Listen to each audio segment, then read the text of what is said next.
खरं तर 28 तारखेला जेव्हा अजितदादांबद्दलची बातमी आपण सर्वांनी ऐकली,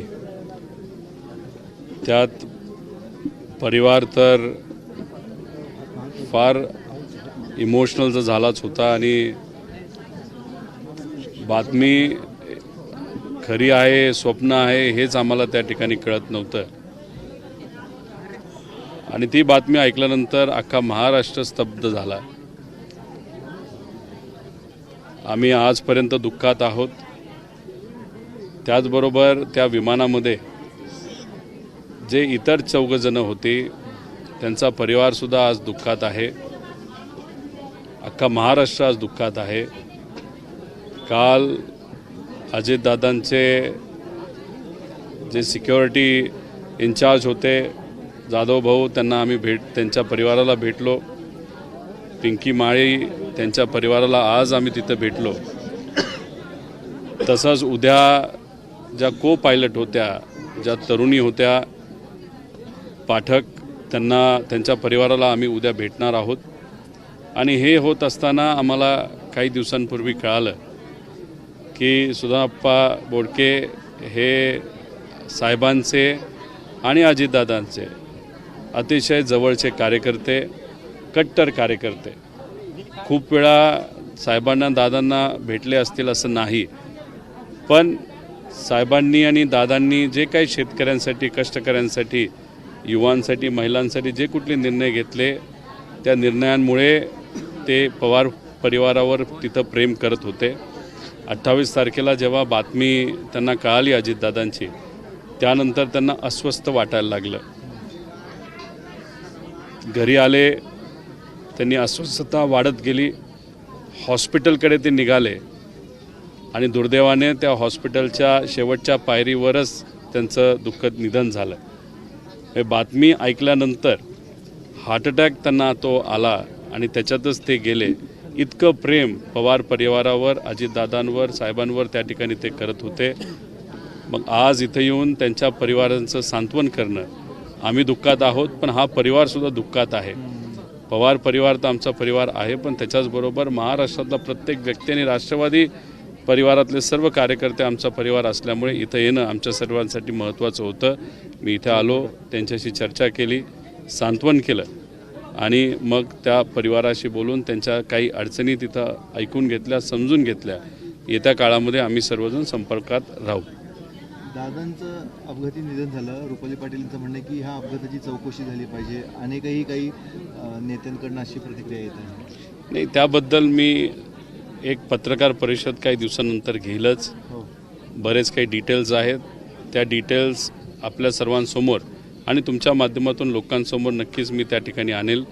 जोपर्यंत 13 दिवस होत नाही तोपर्यंत राजकीय भूमिका घेणं, नाहीतर मग त्या विमानाबद्दल आणि त्या सगळ्या घटनेबद्दल बोलणं हे योग्य ठरणार नाही असं मला त्या ठिकाणी वाटतं. म्हणून 13वा ज्या दिवशी होईल त्यानंतर मग ह्या सगळ्या गोष्टी आपल्या सर्वांसमोर आम्ही त्या ठिकाणी आणू. राष्ट्रवादी काँग्रेस एकत्र येणार अशा चर्चा आहेत. हे आपल्या पक्षाकडनंच म्हटलं जातं, परंतु समोरनं तसा प्रतिसाद सध्या तरी दिला जात नाही. दादांबरोबर काय चर्चा झाली, कारण शेवटच्या 3 महिन्यामध्ये दादांबरोबर मी स्वतः तिथं होतो. पिंपरी चिंचवडचं इलेक्शन, पुण्याचं इलेक्शन आणि नंतर जिल्हा परिषदचं इलेक्शन, तिकिटाची चर्चा, कुठलं चिन्ह कोणाला द्यायचं, ह्या सगळ्या प्रक्रियेमध्ये मी तिथं होतो. पण आज या बाबतीत बोलणं उचित नाही.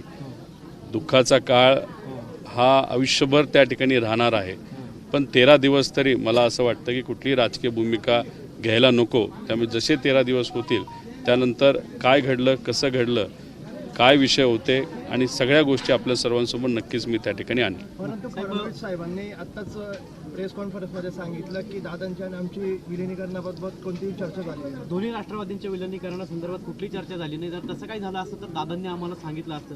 जो पवार साहेबांनी दावा केला तो खोडून काढला एक प्रकारे. ठीक आहे, त्यांनी तिथं वक्तव्य केलं. मी पवार परिवारातला आहे. कशी चर्चा कधी झाली, कोणाबरोबर झाली, कोणकोणत्या चर्चेत होतं, या सगळ्या गोष्टी आम्ही तिथं सांगू शकतो. पण परिवारमधला एक व्यक्ती असल्यामुळे, पवार असल्यामुळे आज कुठेही मला तिथं राजकीय भूमिका तिथं घ्यायची नाही. 13 दिवस होऊ द्या. मग आपल्या सर्वांसोबत सगळी माहिती त्या ठिकाणी मी नक्की जाणेल. दादांची अंतिम इच्छा होती की 12 तारखेला तुम्ही दोघं एकत्र येणार, दोन्ही पक्ष. आता तसं होईल का? काही अडथळे वाटतात आपल्याला? मी म्हणतो ना की एक 9 तारीख होऊ द्या, मग नक्कीच आपल्या सर्वांसमोर सगळी योग्य अशी भूमिका नक्कीच मी त्या ठिकाणी मांडेल. थँक्यू.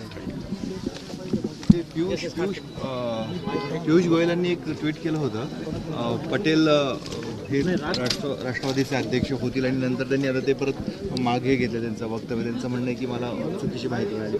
म्हणजे अजितदादांच्या पक्षाचा अध्यक्ष कोण होणार हे पियुष गोयलांनी ट्विट करून सांगितलं होतं.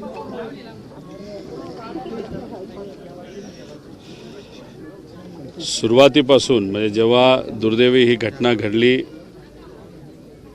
त्या घटनेनंतर सर्वांचीच म्हणजे महाराष्ट्रातल्या प्रत्येक व्यक्तीची, कुटुंबाची इच्छा होती अजितदादांची जागा ही तिथं सुनित्रा काकींनी घ्यावी. तसं ते घडलं आहे. आता हे घडत असताना भाजपचे एक मोठे नेते पियुषजी गोयल यांच्याकडनं बोलत असताना चूक झाली का, कुठंतरी एखादी गोष्ट ते सहजपणे बोलून गेले. आता उद्या काय होतंय, नंतर काय होतंय हे आपल्या सर्वांना बघावं लागेल. पण त्याबद्दल आज कुठेही बोललं गेलं नाही असं पाहिजे असं मला वाटतं.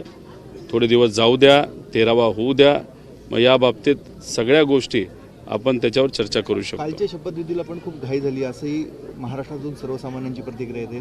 आपल्याला तसंच वाटतं आपला परिवार पूर्णपणे दूर होता या संपूर्ण प्रक्रियेपासून. तो पक्ष वेगळा आहे. पक्षाचे त्यावेळेस निर्णय घेतानाचे जे प्रमुख हे प्रफुल्ल पटेलजी असतील, तटकरे साहेब असतील, तिथं भुजबळ साहेब होते, तिथं मुंडे भाऊ होते, हे सगळे तिथं सातत्याने CM साहेबांबरोबर चर्चा करत होते, बोलत होते.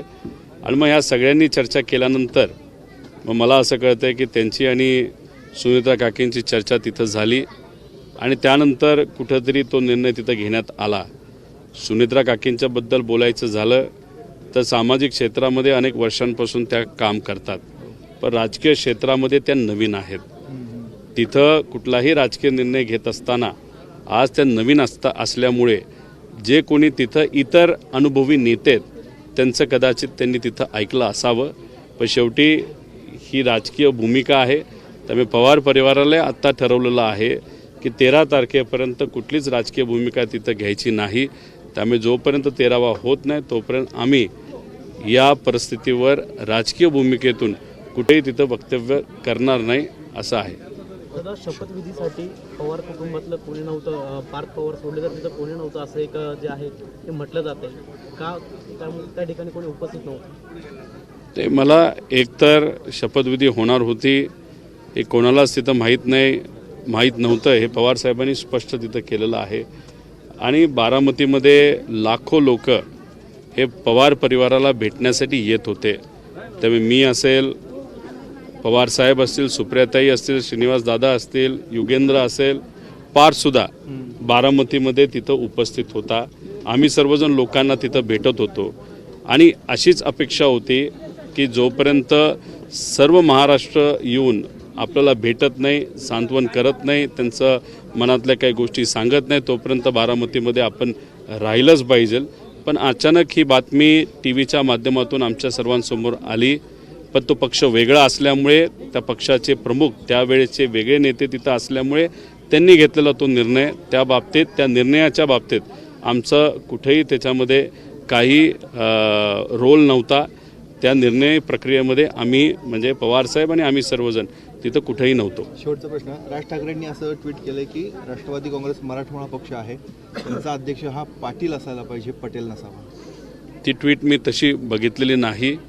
अजून राष्ट्रीय अध्यक्षाबद्दल कुठेही काही चर्चा झालेली दिसत नाही. जे गोयल साहेब आहेत त्यांनी कदाचित चुकीचं वक्तव्य तिथं केलं का वेगळं काय असेल ते आज आपल्याला कळणार नाही, येत्या काळामध्ये त्या ठिकाणी कळेल. त्यामुळे त्यांच्या ट्विटबद्दल आणि गोयल साहेबांच्या वक्तव्याबद्दल आणि उद्या काय होतंय हे सगळं 9 तारखेनंतर म्हणजे 13वा झाल्यानंतर आपण याच्यावर स्पष्टपणे त्या ठिकाणी चर्चा करूया. ABP माझा, उघडा डोळे बघा नीट.